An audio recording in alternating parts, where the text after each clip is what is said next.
listeners to the Mindful Living podcast with your host Sana, where we explore what it means to live a life with presence, purpose, and peace. Now, today I'm so excited, listeners, to share space with someone who lives and breathes these values, Shannon Jamail. Now, listeners, Shannon is a best selling author, seasoned retreat leader, and the visionary behind Retreat Ranch, a stunning 46-acre retreat space in the Texas Hill country. And over the past decade, Shannon's helped thousands reconnect with themselves through the power of nature, community, and intentional pause. But what really sets her apart is how she blends heart centered leadership with practical business tools because mindfulness doesn't have to be separate from success. So, if you have ever wondered why retreats feel so magical, or even how to host one yourself, this is definitely the conversation for you. So, Shannon, welcome to the show, and it's such an honor to have you with us. Thank you so much. I love being here and I definitely love talking about this topic. So thank you. Okay. So, Shannon, let's first know more about your personal journey before we talk about retreats. So, what exactly brought you to the world of mindfulness and retreats? What was that motivator? So probably we started this well over 15 years ago when I left corporate and I went into mental health. I finished my master's degree and became a mental health therapist. And in my training, they talked a little bit about mindfulness. I think today they do a lot more training in mindfulness for the mental health. But back when I first started, they weren't doing a whole lot of it. But I saw the power of mindfulness in a practice that worked with people who were suffering from mental illness. And so that's kind of where it started is just learning about it, learning how I could implement it in my own life, and then also share it with my patients. And then that transitioned into retreats and creating these spaces that you are able to disconnect from your everyday stressors or everyday chaos and really learn mindfulness tools, techniques, and how to implement them in that safe space, but then also how you take that back home in your everyday living, back to your work, back to your families, back to, your just everyday stuff and still be able to take that mindful habit that you created and implement it in your life. Wow. Wow. That's quite an interesting journey, Shannon. Um, okay, so now one point which you mentioned is that you delved into mindfulness at that time when it was not much, discussed about or people were not aware about it. But I guess Mhm. right now we are, gradually acknowledging the benefits, the effects of mindfulness, not only with respect to mental health, but I think holistically, the alignment between mind, body, and spirit. So, of course, Mhm. it's really very crucial to be aware about this and also to understand how to embrace and cultivate it. So retreats, I believe they are very much powerful to cultivate mindfulness. So why do you exactly think they are powerful catalysts for incorporating mindfulness? I think the biggest thing that I could say to that is when we're in our everyday, chore list, to do list, emails, jobs, motherhood, whatever your daily, to do looks like. It's really a little bit, it's not that it's impossible, it's just a little bit harder to learn something new, to implement big changes in your life, to really be able to focus on a positive change, whether it is in mindfulness or healthy eating or whatever that may be. So when you remove yourself from these everyday stressors, the everyday to-do lists, the chores, the emails, the just the to-dos, and you retreat to a space that really allows you, first of all, just to pause and take a breath, Mhm. just to take a breath and not have any other expectation from you but to breathe, you really are able to just put everything down and Mhm. tune in and really activate that part of the brain that doesn't really get a chance to activate to your day-to-day living. It's mostly your amygdala's on. That's your fight or flight stressor part of your brain. And so in retreats, that part's able to calm down, and creative parts of your brain and your decision part of your brain is able to kick in a little bit more. And that's how you learn. You were able to learn faster in these spaces. You're able to really implement these practices or tools in this space that just allows you to do that. It creates this ability to learn and gain momentum, so that once you do go back to your everyday life, you've kind of created a little bit of a new neural pathway in your brain that can help and really, really help you focus on what's really important. Uh, what practices are you able to implement in your day-to-day living? And so it's just that safe space to, pause and take in and learn and grow. Exactly, exactly. And I completely agree with that because it's as if time slows down and you suddenly remember how to listen to yourself again. You kind of, talk to your inner voice. And it's like stepping off that hamster wheel and finally breathing fully. So it really is effective. It's really a beautiful experience. That's a really great description. That's really a good, almost visual of what it feels like. It really does feel like you're stepping off the hamster wheel and able to listen and tune in. We are so busy. And I don't mean the busy like just doing. We're busy filling, space. We don't allow the space. It's almost like if we have a free moment, we jump on social media or the news or some digital outlet. And so we never really slow down. We don't allow the quiet in. We don't allow that tuning in. It's just like, nope, nope. Got to keep going. I got to keep going. And so that's a really great description. Yeah. And I am guilty of that. Whenever I get free time, although I do not use social media, but yes, for just work purpose or maybe going to just check out some news or something. But yes, I am still in that digital world. So, you know, it's We all are. oh, okay. Also, Shannon, was there any retreat you led or maybe even attended that shifted something big in you personally, which helped you feel or realize the importance of or the experience of being in a retreat? Yeah, I think probably one of the biggest shifts was several years ago. I hosted in Tulum, which I do every other year, but this particular one several years ago, I hosted a retreat and we went through, we'll call it the sweat lodge. There's another name for it that they use in Tulum, but most people understand it's like a sweat lodge. And a medicine woman takes you through a practice. And the idea being, kind of depends on the medicine woman, it depends on your experience, but the idea being is that you go into the sweat lodge and you release toxins from both your mind, body, and spirit so that you can, bring more light into the darker areas. And so that was transformational for me on so many levels. I experienced it with my guests, and I really feel like I came out a different person, and that just seems so almost ridiculous, but I did. And, I was really just able to look at my ego and look at parts of myself that, just wow, it was more just an observation, and to see these things in a way that I hadn't looked at them before, and then to make better choices and better decisions and changes that needed to be made in my personal and professional life. So it was quite altering, I think, for myself as well as other guests. And now I do it every other year. I go there and I take guests to this experience along with other experiences in Tulum. And it's pretty powerful to see that shift happening for others. And it continues to happen for me too, because we're always growing. And no matter what kind of mindful practices or any other practices you put in place, Mhm. the world is changing. We are changing. We're constantly evolving. And so the practices that you use today may not be the same practices you'll have 5 years from now. So I continue to grow and change. But I would say that's probably one of the biggest ones that impacted me in a retreat experience. Sounds real. Also, at Retreat Ranch, you have created a space which is not just beautiful, but it's really soulful.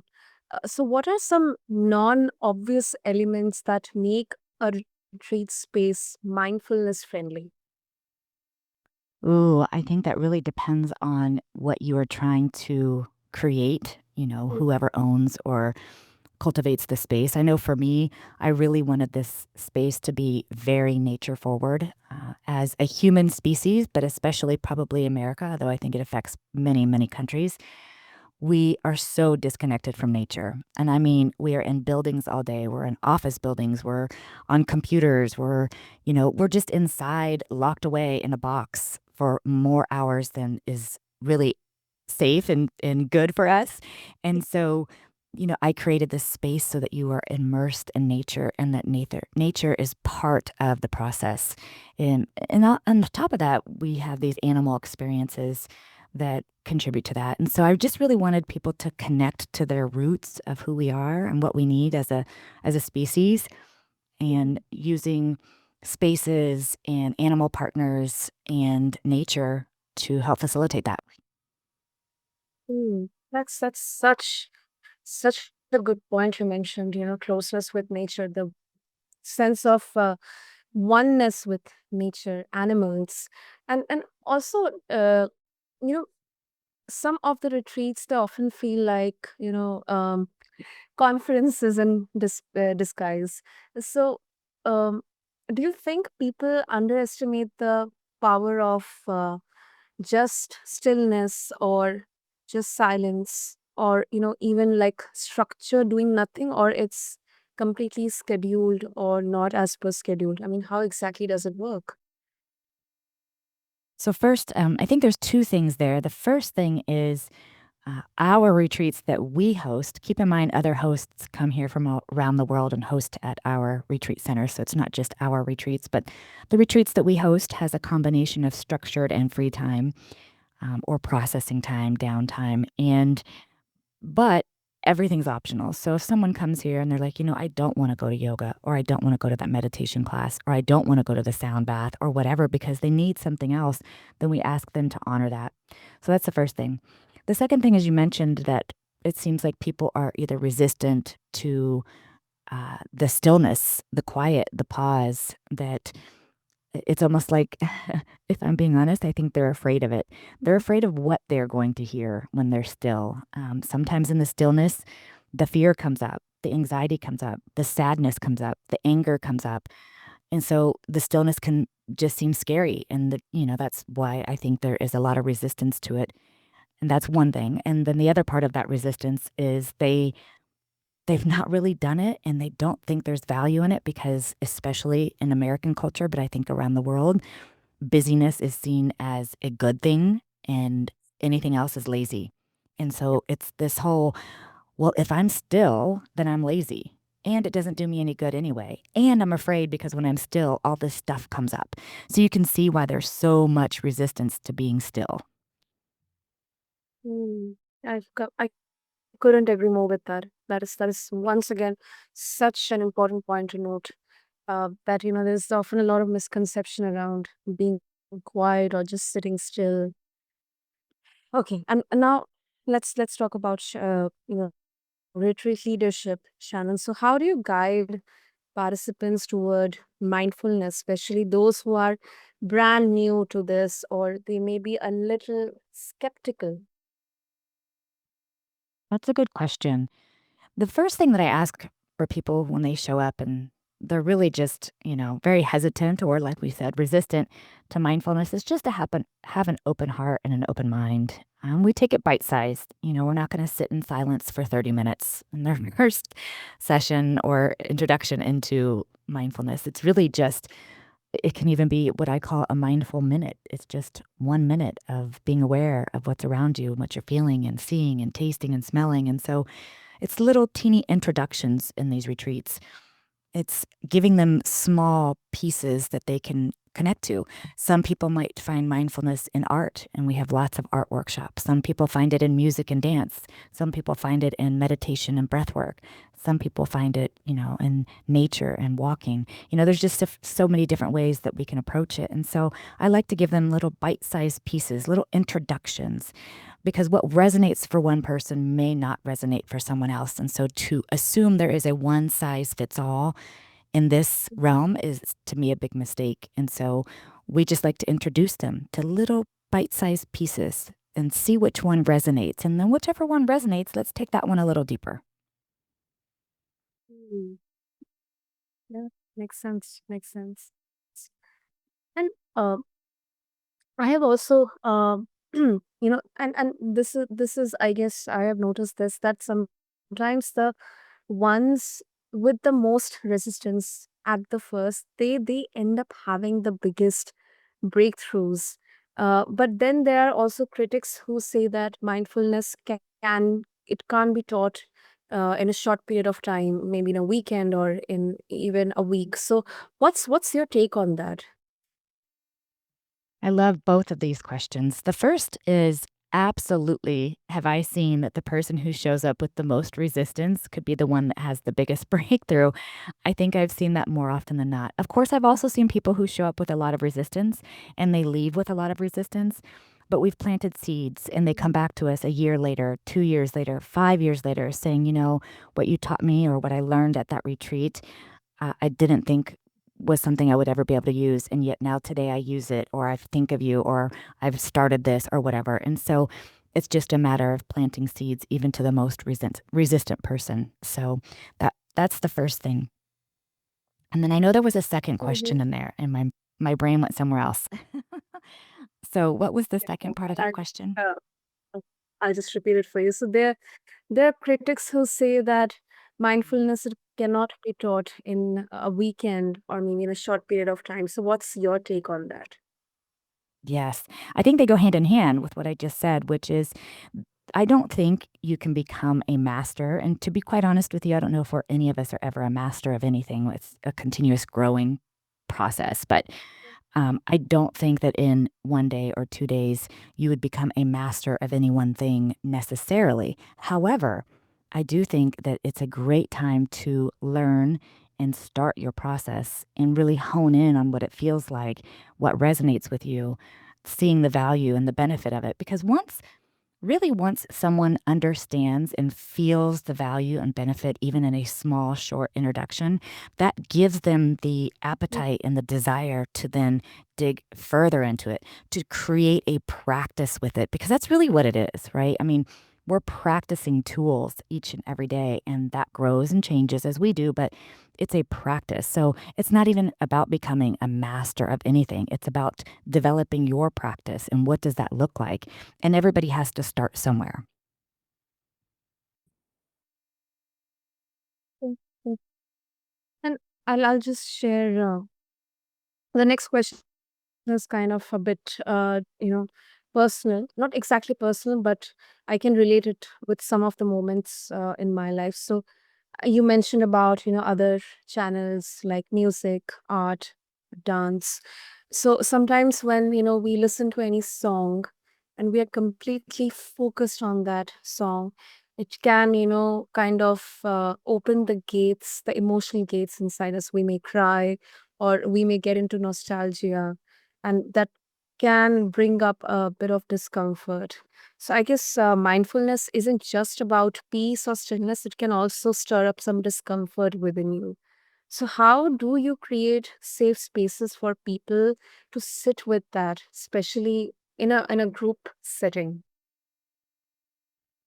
That's a really good question because you are absolutely right. I especially see this in sound baths. I see, tears rolling down faces. Yeah, I was just saying that's a really great question. I've seen that happen, especially in sound baths and cacao ceremonies where tears and vulnerability comes up. I think the main thing is you set the stage at the beginning of the retreat or experience, and you really set the expectations of what a safe space looks like and how we can honor each other with a lot of acceptance and love. And so we talk about what that looks like and how we are expected to be in these spaces. In other words, we don't attack anybody else, we don't share information, we don't let things leave our safe space. And so, just really gaining approval and acceptance from everybody to understand that that's what it looks like in our spaces.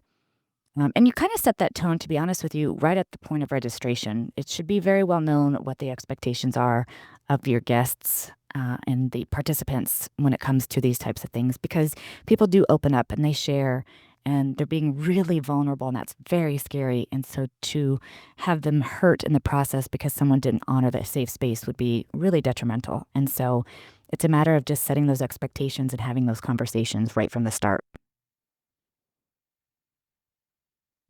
Definitely. Great, great. And before we wrap up, Shannon, so um, for listeners who might be craving this kind of pause, but they may not be able to attain a retreat right now, how can they bring that retreat level mindfulness into their everyday life? Probably, I mean, the best way is still to try to get away in some capacity from your everyday spaces, whether it's going to a park or whatever space just feels connected to nature and quiet in the sense of there's no computers around or phones or, anything like that. And just really practice being still. Practice focusing on your breath. Practice observing your thoughts. It's not about quieting the mind so much as just observing it. And just practice it. And just practice being connected to nature and literally ground yourself in nature. Let your skin touch earth. And so I would say you could do that anywhere that there is space to do that. It might be in your backyard. Maybe that's all it is, but or front yard, but just really finding that space to disconnect from all of the other stuff and reconnect to nature and to yourself. Beautiful. That's really beautiful. Great. And of course, if our listeners would like to connect with you, Shannon, and explore more about your retreats, if they wish to, how they can do that. You can find me online at mindbodycomplete.com, and everything about my retreats and programs is right there on the website. Great. I'll have all the details and links mentioned in the show notes. And Shannon, thank you for this nourishing, real conversation on mindfulness. And it's really evident that it doesn't have to be complicated. Mindfulness just needs space. So thank you so much for this conversation. Thank you for having me on the show. So, listeners, whether you are craving stillness, reconnection, or just a break from the noise, retreats can offer that. But so can 5 quiet minutes in your own backyard. So, check out Shannon's beautiful work at Retreat Ranch and her Retreat Leader Academy, especially if you're feeling called to lead your own community. And I'll have links all in the show notes mentioned in there. And as always, sending my love, so much of love and presence to all of you. And thanks for listening to the Mindful Living with your host, Sana. Until next time, breathe deep, live slow, and be well. Thank you.